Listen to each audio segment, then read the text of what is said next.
Bispo, com a palavra pelo tempo de 15 minutos. Bom dia a todos. Cumprimento primeiramente. O quê? Estamos ouvindo, doutor Daniel. Ok, muito bom dia a todos. Cumprimento primeiramente o excelentíssimo doutor desembargador Vicente de Paula Gomes Castro, presidente desta colônia da Câmara Criminal. Cumprimento o desembargador Samuel Batista de Souza, que está substituindo o desembargador José Luiz Oliveira nesta segunda Câmara.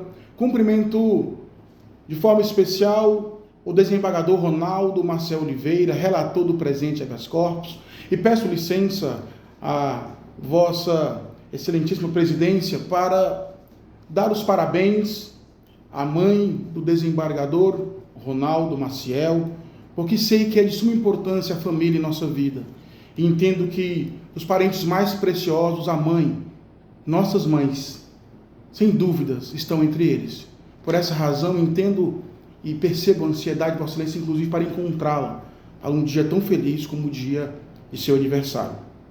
Estendo meus cumprimentos também à douta Procuradora de Justiça, a doutora Regina, aos demais serventuários e eventuais colegas que estejam assistindo a essa sustentação e esse julgamento.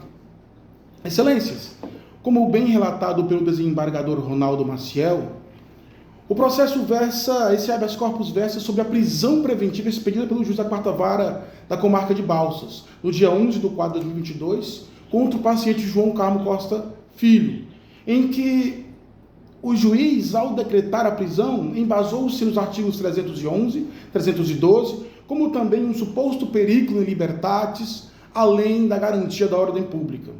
Os crimes foram cometidos em uma ordem cronológica entre 27 de 11 de 2021, tendo como primeiro crime na comarca de Balsas, o segundo crime cometido em 17 de janeiro de 2022 e o terceiro em 26 de janeiro de 2022 também.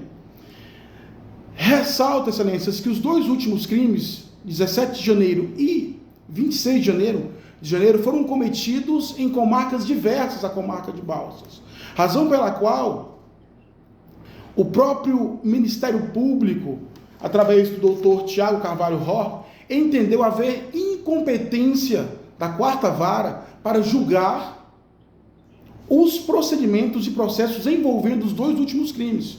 Porque no entender do procurador e também da defesa, existe um lapso temporal maior do que 30 dias, o que não enseja os delitos em uma situação de crime continuados ou algo parecido. Nesse sentido, em que pese não ser objeto presente HC, por ser decisão recente do processo, a defesa ressalta que existe um conflito de competência evidente nessa expedição de prisão preventiva, o que ensejaria uma prisão ilegal. E de forma acentuada, pincelo isso antes de expor o mérito, para que Vossas Excelências tenham consciência e ciência da situação de fato que ocorre. Tendo em vista que o próprio juiz reconheceu em decisão acostada ao ID 68330026, quando recebeu a denúncia que o mesmo não teria competência para julgar os crimes, os furtos ocorridos na cidade de Loreto e na cidade de Riachão, declinando assim a competência para as comarcas de origem.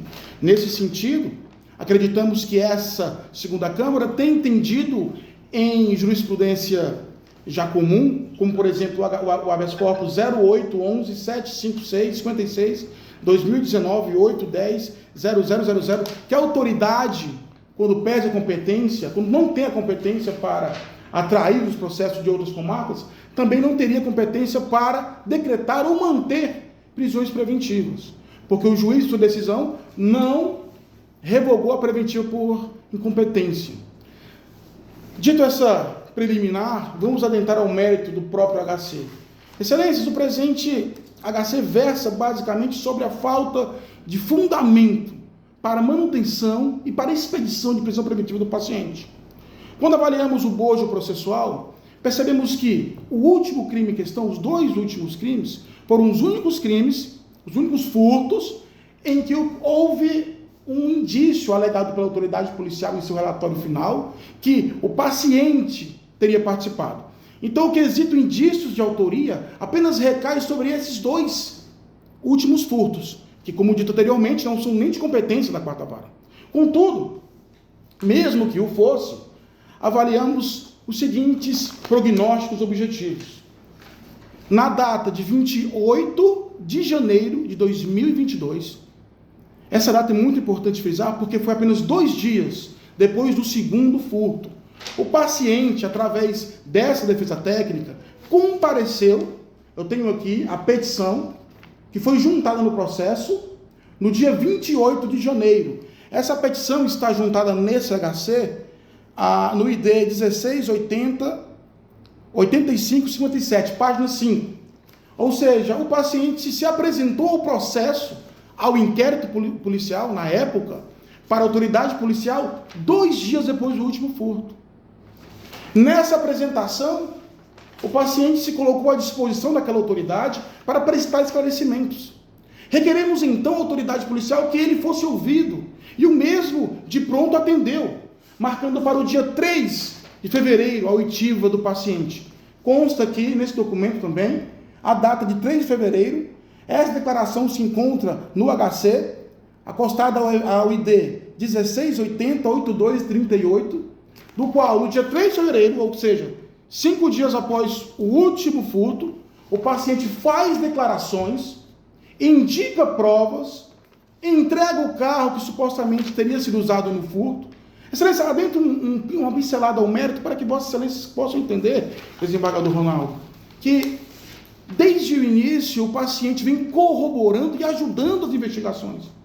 Ele de forma voluntária, não houve nenhuma intimação anterior a essa, e ele se predispôs, foi até a delegacia e lá prestou esclarecimentos.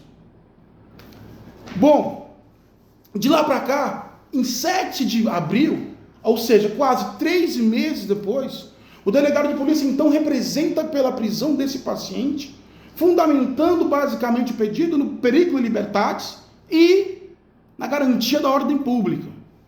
Então, ressalto aos senhores que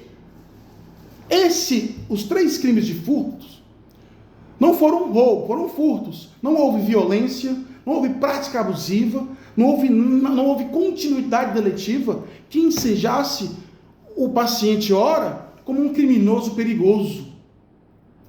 Depois que se apresentou na delegacia no dia 28 de janeiro, 2 dias depois do último furto, não existe nada que possa denegrir a imagem do paciente ou que tenha afetado aos autos, muito menos as investigações, ou tenha coagido ou ameaçado testemunhas.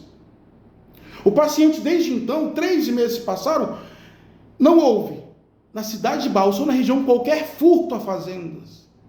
Então não há que se falar aqui em continuidade deletiva ou periculum libertatis. Esse é o primeiro ponto que abordo com Vossas Excelências. No pedido de representação que o delegado Dr. Fagner Santos fez, a 4ª vara da comarca de Balsas, o mesmo enseja essa representação baseado que o paciente teria vários processos criminais e seria um criminoso contumaz. Foi juntado no presente habeas corpus, Excelências, lá no ID 1680-85-1, a documentos que lá do Riachão, do processo que o mesmo responde. Esse processo, do qual fala a autoridade policial, de que o juiz embasou para dizer que o mesmo tem passagem pela polícia e possui antecedentes, esse processo é de 2017, no qual um grupo de sem-terras e poceiros tentou invadir a fazenda do pai do paciente, e o mesmo, de posse de uma espingarda velha, saiu de dentro de sua casa, mostrou os poceiros invasores e eles fugiram. Esse processo é de 2017. Eu acompanhei o presidente, esse advogado que vos fala, acompanhou o paciente, juntamente à delegacia de Riachão, e entregamos a espingarda. De lá para cá o processo vem rolando. Existe um outro processo do PJE, são 2 números lá, porque o outro seria uma busca e apreensão dessa espingarda, e não um processo criminal autônomo. E nós, de prontidão, entregamos a arma, nobre desembargador Samuel, para a autoridade policial. Pois bem, superado essa questão que não existe elementos que comprovam a periculosidade do paciente, como bem dito pelo relator, doutor Ronaldo, ele é Joãozinho do açougue. Ele é conhecido na cidade de Balsas por trabalhar com carnes. Então ele tem uma ocupação lícita de longa data.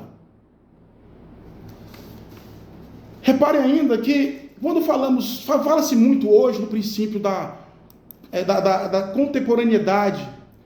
O link básico da contemporaneidade não é realmente o lapso temporal de quando ocorreu o crime, e sim do link temporal que tem entre o crime e o pedido de prisão provisória. Nesse meio tempo não houve nada que abonasse a conduta do paciente para que o mesmo merecesse ou ensejasse isso. A nossa regra do direito penal brasileiro é que a prisão deve ser o último ratio.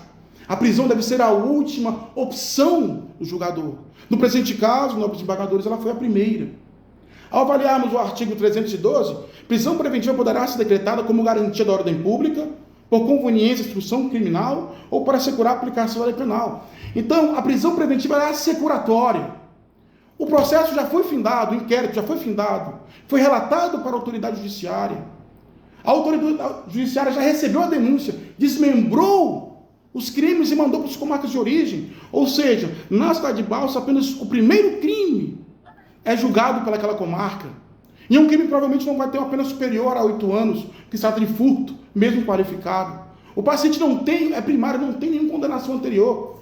Então, provavelmente não vai incluí-lo no regime fechado de prisão. Nesse sentido, se fazia necessário, e não há porquê, substituir essa prisão por medidas cautelares, diversas da prisão. Quero que o magistrado poderia ter feito isso de plano, já no início. Mas não, escolheu o pior do que se pode ter, que é a prisão, sem necessidade, uma vez que o paciente não atrapalhou. O artigo 319 é muito claro, em seus incisos, que pode ser que o paciente tenha o direito ao comparecimento periódico, seja exigido isso a ele, proibição de acesso a certos lugares, proibição de manter contato com pessoa determinada, proibição de ausentar-se da comarca, enfim, entre outros, que seriam de jus uma garantia da liberdade, que o corpo esteja solto. Excelências, cabe ainda uma última informação nesse sentido, para relatar que foi feita busca e apreensão no imóvel, na casa do paciente, e lá nada foi encontrado de criminoso. Não mostrou-se indícios posteriores do caráter pessoal subjetivo do paciente que ensejasse ou incluísse ele como na continuidade deletiva.